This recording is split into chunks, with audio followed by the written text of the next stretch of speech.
Tirupati press club నందు Tirupati parliament అధ్యక్షులు పనబాక లక్ష్మి ఆధ్వర్యంలో ప్రెస్ మీట్ నిర్వహించారు. గత ప్రభుత్వ హయాంలో దళితులపై జరిగిన అన్యాయాలు, దుర్మార్గాలను ఖండిస్తూ దళిత డాక్టర్ సుధాకర్, దళిత డ్రైవర్ సుబ్రహ్మణ్యం గత వైసీపీ ప్రభుత్వంలో జరిగిన అన్యాయాల గురించి విమర్శించడం జరిగింది.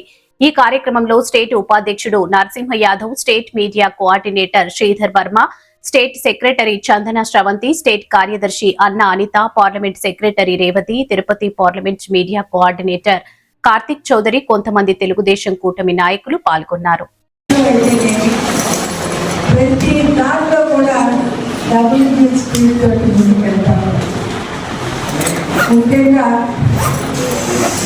జాబ్ క్యాలెండర్ని మేము అనౌన్స్ చేస్తామని చెప్పిన మా యువనేత, యువ మంత్రి వర్యులు, వర్కింగ్ ప్రెసిడెంట్ నారా లోకేష్ గారు అన్న మాట నిలబెట్టుకుని జాబ్ క్యాలెండర్ రిలీజ్ చేసిన ఘనత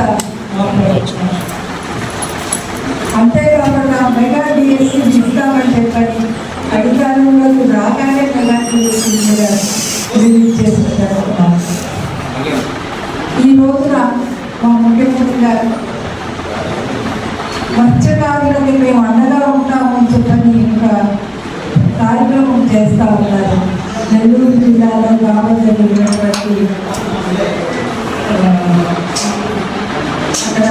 ప్రోగ్రాం చేస్తూ ఉన్నారు. మత్స్యకారులకి వారు విరామ సమయంలో వారికి ఇబ్బంది కలగకుండా దాదాపుగా 20,000 రూపాయలు వారికి ఇచ్చేందుకుగా 1,00,000 కుటుంబాలకు పడుతుందా ఈ 20,000 చెల్లింపు కూడా చేయడం జరుగుతుంది. ఎవరు అడగాలన్నా కూడా అక్కడ క్లోజ్ ఆఫీసు. ఈరోజు చంద్రబాబు నాయుడు గారు సమన్వయం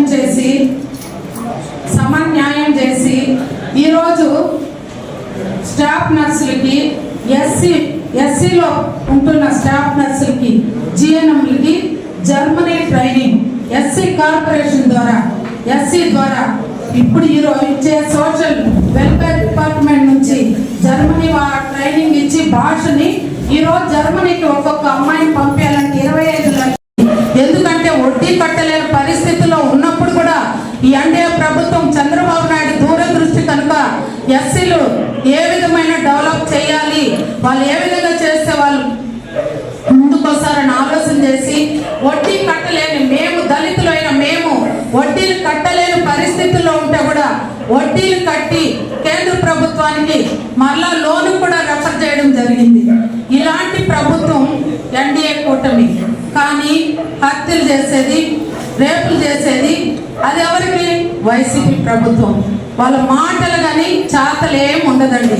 ఎక్కడ కూడా ప్రజల్ని, ప్రభుత్వాన్ని విమర్శించదు. మీకు విమర్శించే హక్కు ఉందనేసి నేను అడుగుతున్నాను.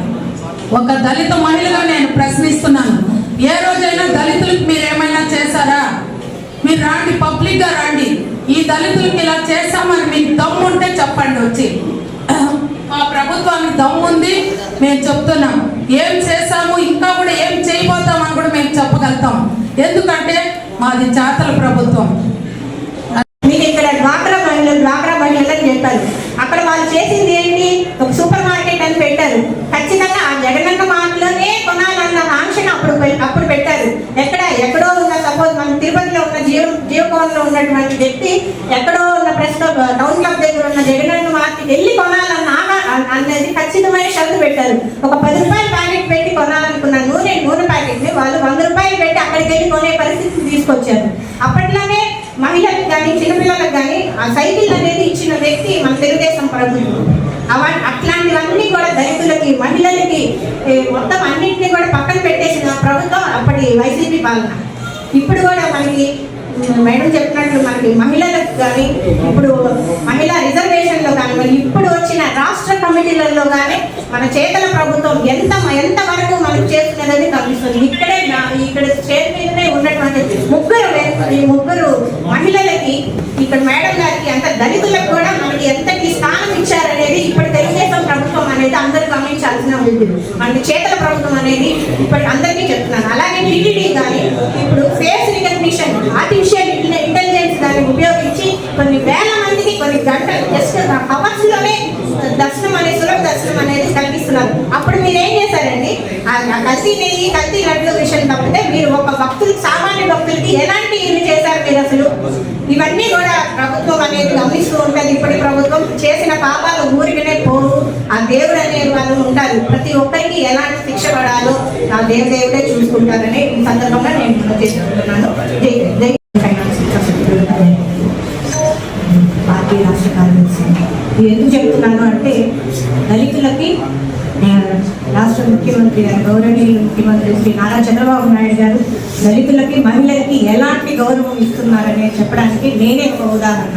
మా నాన్నగారు శ్రీ పారి రాజశేఖర్ గారు అప్పట్లో ఎన్టీఆర్ గారి పాలనలో ఉన్నప్పుడే చిత్తూరు నుంచి మొట్టమొదటి జిల్లా పరిషత్ చైర్మన్. అప్పట్లోనే దళితులకు ఎలాంటి స్థానం అనేది ఇచ్చారనేది మన తెలుగుదేశం పార్టీ అప్పుడే తెలుస్తాను. అలాగే ఇప్పుడు కూడా. అలాగే ఇక్కడికి నేను కేవలం ఒక కార్యకర్తగా రాలేదు, ఒక వైద్యురాలిగా వచ్చాను. ఒక కోవిడ్ టైంలో పీపీఏ కిట్స్ అడిగిన పాపానికి ఒక డాక్టర్ గారిని, నర్సీపట్నంలో ఉన్నటువంటి డాక్టర్ సుధాకర్ గారిని ఎలా చిత్రహింసలు పెట్టారు, ఏమి ప్రశ్నించడమే ఒక నేరమా, వెంటనే సస్పెండ్ చేశారు. అంతేకాకుండా కనీస జీవన భృతి అనేది ఇవ్వలేదు. అంతేకాకుండా నడి రోడ్డు మీద వేడిలు వేశారు. అదేనా మీరు చేస్తున్నటువంటి ఇది? వాళ్ళు వైసీపీ ప్రభుత్వం ఎంతసేపు మేము డోర్ డెలివరీ ఇచ్చినాము అంటున్నారు. ఇచ్చారు డోర్ డెలివరీ, ఏమిచ్చారు?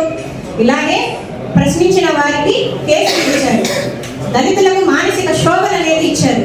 ఇంకా ఏం చేశారు మీరు? అలాగే అంబేద్కర్ విద్య అనేది ఉండేది అప్పట్లో, దాన్ని మొత్తం తీసి పడేశారు. సివిల్స్ కోచింగ్ వాళ్ళకి ఎస్సీ ఎస్టీ అంటే 2014లో సివిల్స్ కోచింగ్ తీసుకునే వాళ్ళు అనుకునే ఎస్సీ ఎస్టీలకి అప్పటి ఆంధ్రప్రదేశ్ ప్రభుత్వం గవర్నర్ చంద్రబాబు నాయుడు గారు అప్పుడు ఫ్రీగా ఢిల్లీలో కానివ్వండి ఇక్కడంతా కూడా ప్రైవేట్ ఇన్స్టిట్యూషన్స్లో కోచింగ్ అనేది పెట్టారు. అది మొత్తం